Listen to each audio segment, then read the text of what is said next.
Sejam bem-vindos a mais uma análise de rates, quadro aqui do canal em que a gente escolhe um rate de forma aleatória e faz uma análise completa sobre esse rate, tanto da parte da análise do modelo de negócio para entender o que é, como que faz, como ganha dinheiro, como da parte da análise fundamentalista para ver preço, lucro, entre outros pontos para ver se faz ou não sentido a gente estar adicionando a nossa carteira de investimento. Só que o rate que a gente escolheu para fazer a análise do vídeo de hoje não foi escolhido de forma aleatória, na verdade foi pedido de um dos nossos seguidores, o Junior.investidor6174, que pediu para a gente fazer a análise então dos 5 communities e a gente está trazendo essa análise completa para vocês hoje. E se essa é a primeira vez que estamos encontrando, muito prazer. Eu me chamo Miro Leite, sou consultor de investimento CVM no Brasil e QFA na Irlanda. E antes da gente adentrar no vídeo aqui, eu queria só te deixar um aviso de que no final de janeiro agora a gente vai estar deixando vagas em aberto para novos clientes que queiram fazer parte da nossa consultoria de investimento. Se você se interessar, você pode estar agendando um horário gratuitamente comigo pelo link que está aqui embaixo na descrição. E aí você pode agendar lá, a gente conversa para entender as suas necessidades, que faz ou não sentido você estar me contratando e como eu posso te ajudar a melhorar a vida financeira. Beleza? Se você se interessar, se inscreve pelo link aqui. Como eu comentei com vocês, a gente vai estar fazendo a análise agora do Sun Communities, pedido do nosso seguidor, e a gente vai entrar então aqui nos slides para começar então o nosso vídeo. Beleza? Resumo da apresentação que eu sempre trago aqui para vocês, a gente vai começar com o modelo de negócio para entender o que é, a estratégia, como ele lucra, a diversificação e riscos que está se investindo nesse rate. Depois a gente passa para a análise fundamentalista, onde a gente vê o preço médio, o lucro, dívida livre, o dividend yield, o payout, entre outros pontos. E no final do vídeo a gente então traz a nossa opinião se a gente vai ou não estar investindo nesse rate. Antes da gente começar, eu peço para você deixar o seu like aqui e também se inscrever no canal, principalmente se você gosta do tipo de análise de rate que a gente está trazendo aqui. Beleza? Começando então pelo modelo de negócios, a Sun Communities foi fundada em 1975 e tem sua sede lá nos Estados Unidos, e ela começou como uma incorporadora de comunidades de casas móveis e expandiu suas operações ao longo dos anos, tornando-se uma das maiores proprietárias de operadores de propriedades de estilo de vida ao ar livre lá nos Estados Unidos. Mas o que é esse rate então? Ela opera comunidades de vida ao ar livre que inclui resorts e comunidades de casas móveis. Suas propriedades oferecem uma variedade de opções de estilo de vida, desde lotes para casas móveis até a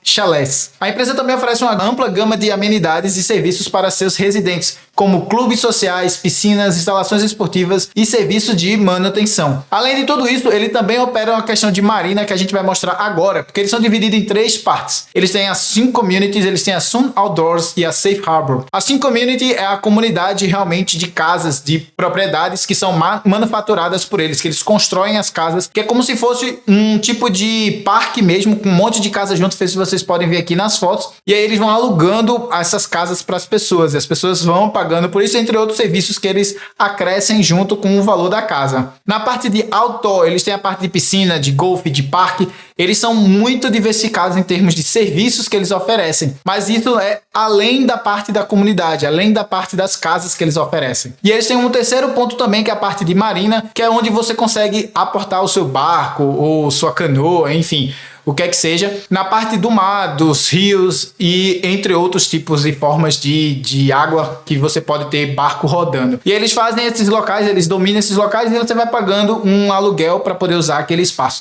São as 3 divisões de áreas que eles possuem. Em geral, nesse momento, eu entraria na estratégia de como eles compram essas propriedades, mas infelizmente eles não deixaram claro isso lá no report deles. Então eu não estou trazendo aqui para vocês porque eu de fato não consegui aprender ou entender isso a partir do report. Então eu não vou estar criando coisa aqui para mostrar para vocês. Então a gente entra então na questão da diversificação geográfica, onde eles têm diversas propriedades, né? Como eu falei, aqui está a parte de casas e a parte também da parte recreacional. E aí que eles têm as divisões. E vocês podem observar que eles têm algumas propriedades fora dos Estados Unidos. Tem aqui no Ontario, em Canadá, onde eles têm 16 propriedades. Eles aqui embaixo têm United Kingdom também, que tem 55 propriedades. Somando tudo, eu fiz a conta da mais ou menos 14, 15% fora dos Estados Unidos, mas a grandíssima maior parte está nos Estados Unidos. E na parte da marinha, eles têm toda focada lá nos Estados Unidos mesmo. Então aqui as propriedades, a diversificação pelo tipo de propriedade. Com relação à ocupação dos seus imóveis, a ocupação das casas fica em torno dos 95%, a ocupação do parte recreacional está na casa dos 100%, e nas propriedades que são misturadas, que tem tanto a parte recreacional quanto a parte de casa, está na casa ali dos 96%.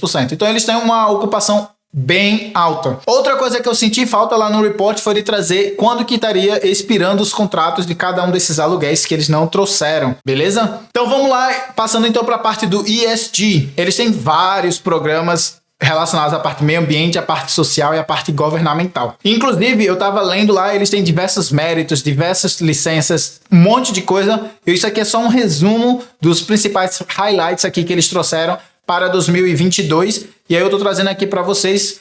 E eu não vou estar traduzindo porque tem muita coisa, mas o importante é que eles são bem focados nessa parte do ESG. Com relação à performance, então, desse rate, vocês podem ver que nos últimos 5 anos, eles tiveram uma performance de 73,1%, enquanto que o segundo maior colocado foi o Russell 1000, na verdade o S&P 500 e depois o Russell 1000. Então eles conseguiram ainda bater o S&P aí na casa de uns 15, 18% mais ou menos em 5 anos, que dá mais ou menos 3,6 a mais da performance do S&P. Mas quando você compara aqui no total de 10 anos, esse número fica muito maior. Então eles conseguiram quase 400%. O segundo colocado, que foi o S&P, ficou na casa dos 226,5%. Então eles conseguiram quase que o dobro da performance do S&P em 10 anos. Então, uma excelente performance que eles obtiveram nesse meio tempo. Quais são os riscos, então, de você estar investindo nesse rate? Primeiro, tem a questão do risco demográfico, né? Eles são extremamente concentrados nos Estados Unidos, tem pouca coisa no Reino Unido e pouca coisa no Canadá. Tanto o Canadá quanto o Reino Unido estão passando por uma crise severa. A gente vai trazer um material de um gestor muito legal, muito sábio, né? Muito conhecido no mercado, que vai falar dessa parte. Eu vou pedir pro pessoal botar o link aqui embaixo na descrição. Eu já gravei esse material, vai sair antes desse vídeo aqui. E aí vocês vão poder assistir que eles já estão passando por quase que uma recessão, enquanto que os Estados Unidos ainda está relativamente misto, as emoções lá. E aí eles já estão com 2 países que teoricamente vão afetar bastante a margem dele. Se os Estados Unidos também entrar numa recessão, eles vão entrar e ter problemas consideráveis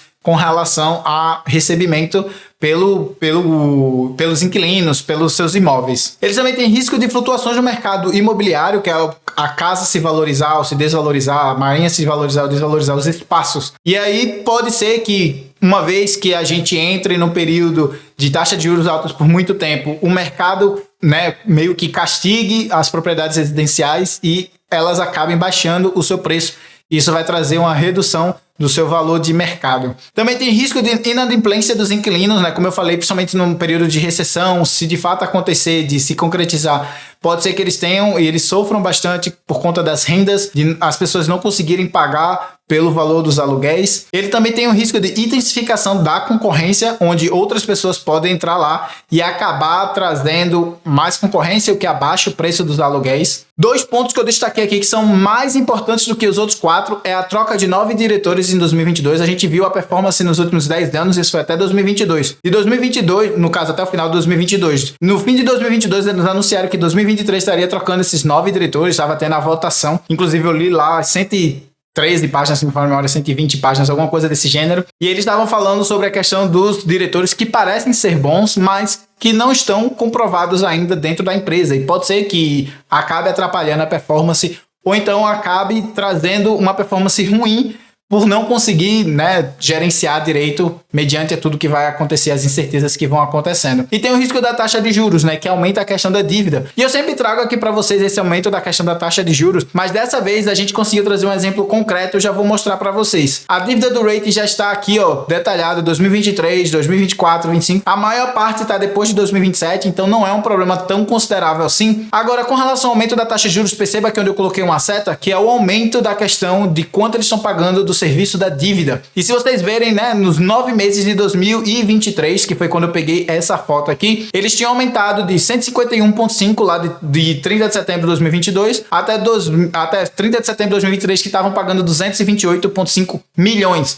Se você fizer a diferença aqui, dá 76,7 milhões de dólares a mais que eles estão pagando de dívida, que poderia estar indo para ou a amortização da própria dívida ou pagar mais dividendo para os acionistas. Isso impacta consideravelmente a capacidade deles de continuar pagando dividendos. Isso aqui é um exemplo de 9 meses. Provavelmente no próximo trimestre vai ser ainda maior e provavelmente no próximo ano vai ser ainda maior. E aí a gente vai poder ver o quanto esse aumento da taxa de juros impacta drasticamente as empresas. A gente vai poder dar uma coisa mais concreta para vocês, porque eles ainda não sentiram os efeitos totais. Demora cerca de 18 meses para as empresas começarem a sentir os impactos de fato do aumento da taxa de juros. Vamos passar então para aqui para a análise fundamentalista. Como sempre, eu começo trazendo aqui a variação de preço. Vocês podem ver que ele girava ali na casa dos 97, aí subiu até quase 176, aí veio a pandemia, deu uma queda que voltou praticamente lá para baixo dos $100, depois ele deu uma subida até 210, ficou por um período, e aí durante o ano passado ele teve uma grande crise, né, ele voltou a cair bastante, aí subiu agora no começo do ano, e depois caiu de novo, e agora tá voltando pros patamares ali na casa dos $132. Se a gente for comparar só o preço, né, sem analisar o resto das coisas que a gente vai analisar aqui, ele tá no preço até adequado, porque ele tá mais ou menos 50% da máxima que ele chegou,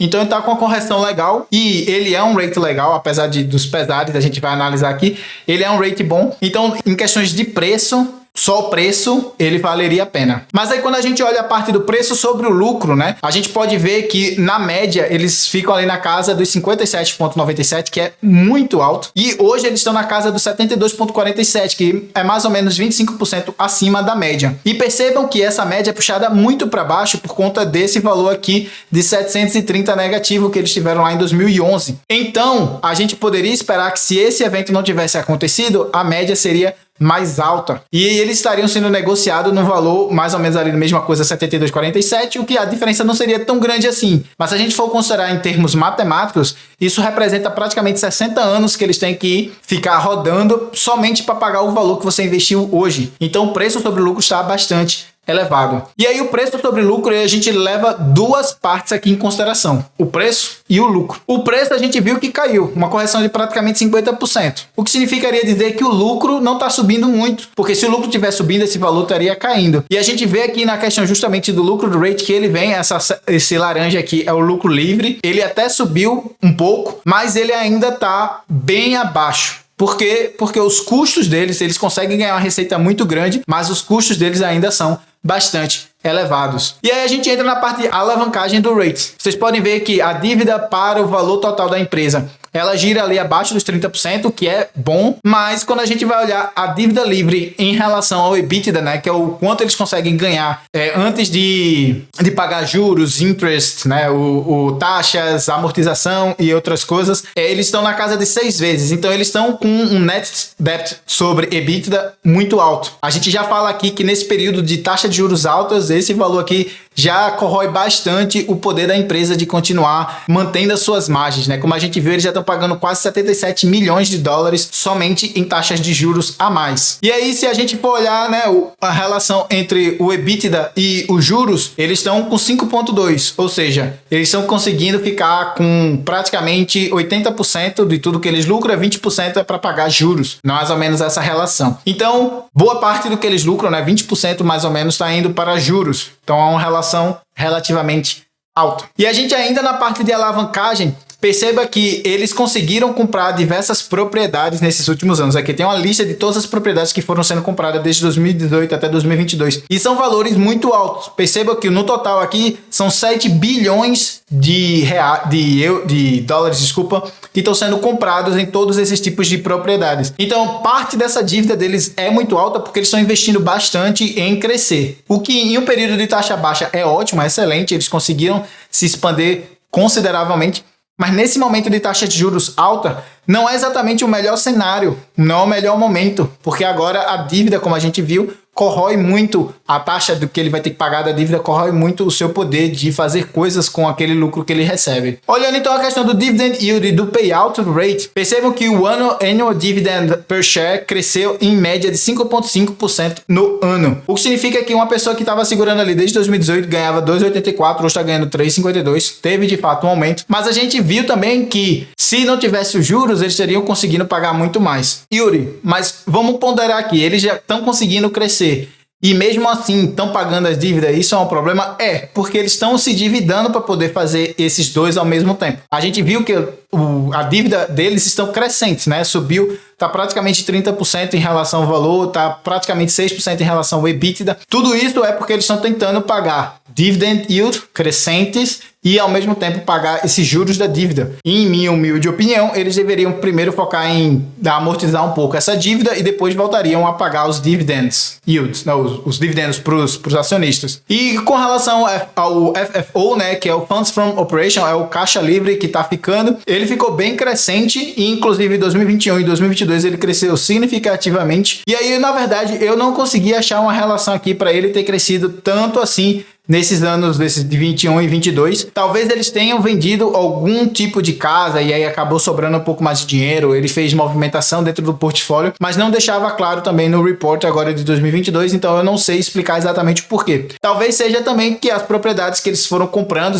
elas foram se maturando, eles conseguiram começar a rentabilizar agora, pode ser que tenha sido isso também. Ou pode ser um terceiro ponto que eu trago aqui para vocês, que é a questão de muita gente que estava presa em casa, aí quando liberou da pandemia, muita gente saiu para fazer coisa ao ar livre e acabaram aproveitando mais das suas propriedades, eles conseguiram alugar mais as suas propriedades e, portanto, lucrar mais com elas, que pode ser também. Eu não sei explicar qual dos pontos, não deixava claro lá no report. E aí eu fico, trazendo aqui para mim de novo, fica então falar para vocês a minha opinião. Eu gostei muito do rate, é um rate que eu não conhecia, é um rate que ele é referência no que ele faz. Agora, ele tomou algumas decisões de investimento e alavancagem ali, comprando muitas propriedades que acabaram endividando eles mais do que eu achava sábio, mais do que eu acho que eles deveriam ter feito. E aí, nesse momento de taxa de juros altas, isso acaba punindo muito eles, por isso aquela queda significativa. E a gente viu também que a gente precisaria de mais ou menos 60 anos com o rate trabalhando ali só para poder ele retornar o caixa que eu estaria investindo nele agora. Então, em termos de relação de lucros, de preço sobre lucro,